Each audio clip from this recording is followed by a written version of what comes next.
La maladie altère, la maladie détruit, la maladie abîme, le corps souffre.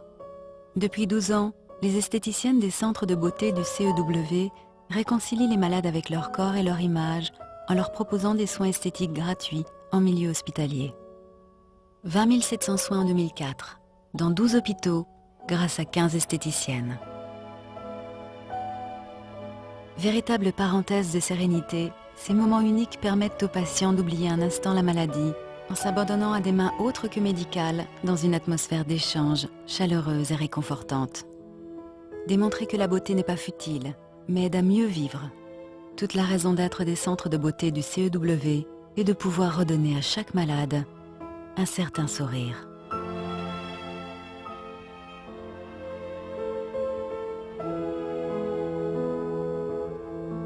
Alors, je suis sûre que tu as plein de travail à nous proposer. Oui. Qui ça ferait le plus de Alors, bien? Madame Siro, au numéro 6. Oui. Tu peux voir tout de suite. Elle n'a pas Oui, de soins, elle va bien, donc tu peux. D'accord. Tout de suite. Je crois qu'il y a cette idée de ces personnes qui vont venir faire un soin, mais qui vont venir de l'extérieur et qui ouvrent l'hôpital, qui est un peu nouveau. C'est-à-dire qu'habituellement, un hôpital est vraiment très fermé sur lui-même. Et d'avoir comme ça cette possibilité de que la cité, que l'extérieur rentre dans l'hôpital et s'ouvre, ça c'est nouveau, c'est quelque chose qu'on ne rencontre pas partout. Et l'esthéticienne en particulier va voir des choses, soit dans le visage, soit dans le corps, que nous on n'a pas vu. Nous on a des corps détériorés, on a des corps où on s'aperçoit de plus en plus des pertes, mais on ne voit pas ce qui reste et on ne voit pas ce qu'on peut mettre en valeur. Je crois que l'esthéticienne est aussi là pour voir ce qui, d'un œil naïf, ce qu'il y a et de le mettre en valeur. Et je crois que c'est ça qui est important pour moi dans la venue d'une esthéticienne avec ce contact relationnel, ceci, le changement de vision pour tout le monde. Madame Lefebvre, bonjour. Je venais pour le petit soin. Oui. Ça va bien? Ça va. Oui. Je vais m'installer. Bon, le petit chapeau comme vous disiez.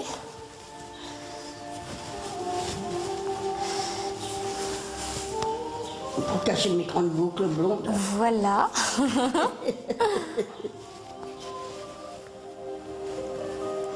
Voilà, je commence.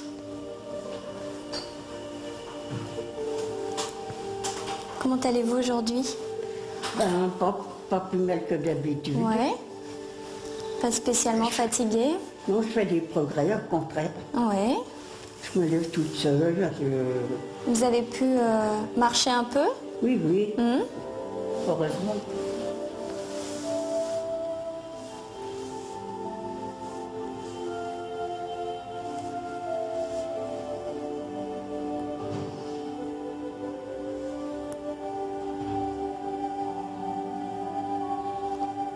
Et au niveau du profil de ces esthéticiennes, est-ce qu'elles ont une formation particulière? D'abord, ce sont des diplômés d'État. Il nous faut absolument un diplôme reconnu. Ensuite, elles sont reconnues, trouvées, formées, développées, entourées par nous. Et puis surtout, au niveau de la personnalité, il faut que ce soit des filles avec une grande force intérieure, une grande écoute, beaucoup de tendresse aussi. Mais en même temps, il ne faut pas qu'elles se complaisent dans la maladie. Il faut qu'elles soient fermes et fortes face à la maladie. Que les esthéticiennes qui sont choisies et qui travaillent à l'hôpital ont justement cette écoute, cet abord, sans absolument aucun jugement, dans toute discrétion, c'est-à-dire où elles font savoir, mais pas forcément par des mots, tout simplement par une attitude d'accueil, que le moment du soin est aussi peut-être un moment où on peut dire ce que l'on veut, on peut tout dire et où on peut aussi ne rien dire. C'est-à-dire qu'il n'y a aucune obligation. De ce fait, les esthéticiennes reçoivent souvent des confidences ou sont témoins de situations extrêmement difficiles, dramatiques, où la vie, la mort sont en jeu. Elles éprouvent parfois le besoin d'en parler avec quelqu'un de l'équipe et cela se fait toujours dans le respect déontologique de l'intimité du patient. Le patient peut nous livrer des choses qu'il ne va pas forcément livrer à l'infirmière ou même à la psychologue du service. Et puis ça peut peut-être aussi les faire avancer eux dans ce qu'ils vivent, les soins qu'ils prodiguent aux patients.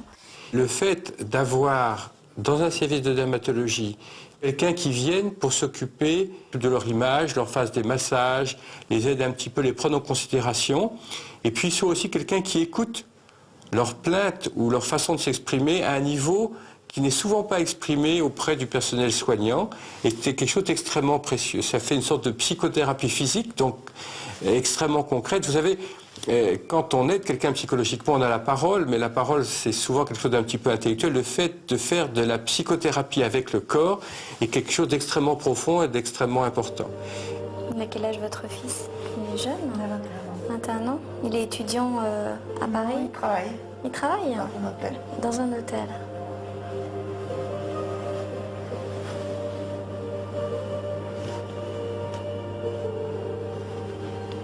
Vous le disiez, Patricia, cette prise en charge n'est pas toujours aussi simple puisqu'on accompagne les gens du début de leur traitement et pour certains jusqu'à la fin.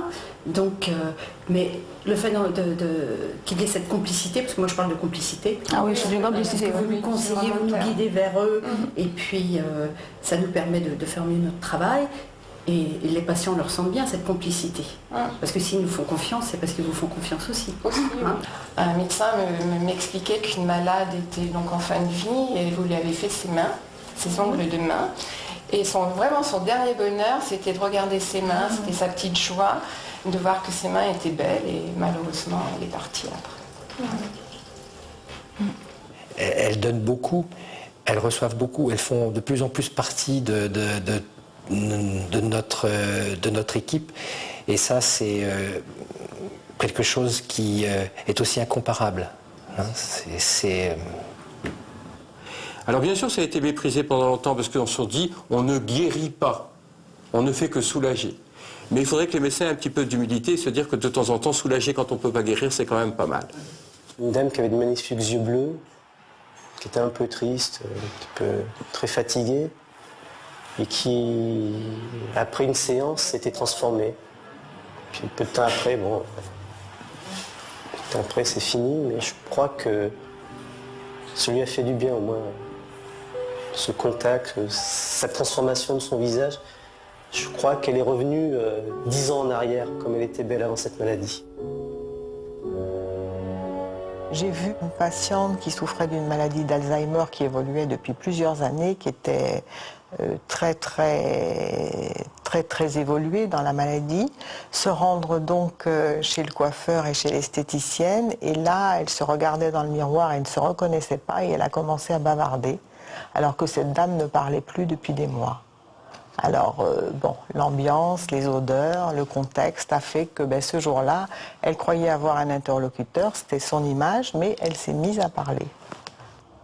Ils ne parlent jamais spontanément des soins esthétiques qui leur en sont donnés. Et quand on leur pose la question, ils ont un sourire très particulier. Ils disent à ce moment-là que pour eux c'est quelque chose d'extraordinaire, mais manifestement c'est quelque chose qui se passe dans leur jardin secret. C'est quelque chose qui garde à l'extérieur de tout ce monde médical qui, quelle que soit l'humanité qu'on y met, l'attention qu'on y met est un monde technique un peu angoissant. C'est le monde secret, c'est ce qui leur permet à l'intérieur de l'hôpital de garder leur vraie vie. Et ça, c'est difficile à raconter, c'est un certain sourire en réponse à une certaine question. C'est le jardin secret qui s'ouvre. Et ce partage, pour moi, c'est essentiel, quoi. Et ça m'a permis de faire une jolie rencontre, et en ça, moi, je suis contente, quoi. C'est vrai qu'on est dans une sensibilité quand même ici, je dirais, extrême. Oui, on accompagne beaucoup de personnes jusqu'à la fin de leur jour. Voilà. C'est vrai qu'en ça... Mais bon, ça nous donne un autre sens à la vie extérieure. Et en ça, c'est formidable. Je dirais que ce travail... moi, j'étais loin d'imaginer que ça porterait autant de bonheur. Enfin, moi, je vois la vie complètement différemment. Et c'est formidable. Dans tout ce que ça peut avoir de douloureux d'un côté, ça apporte des jolies choses à l'extérieur. Voilà. Ce que je comprends et des échanges que j'ai de temps en temps avec nos esthéticiennes, je crois qu'il faudrait développer et que d'autres hôpitaux s'ouvrent à cette particularité, ces centres d'esthétique, c'est plus que souhaitable. Aidez-nous. C'est grâce à vous que ces centres de beauté existent et c'est grâce à vous que nous allons les pérenniser et les multiplier. Du geste à la parole, de la parole au geste, il peut se passer un beau voyage. Merci de l'humanité de votre soin qui permet de continuer l'aventure de la maladie avec une meilleure image de soi-même. Françoise.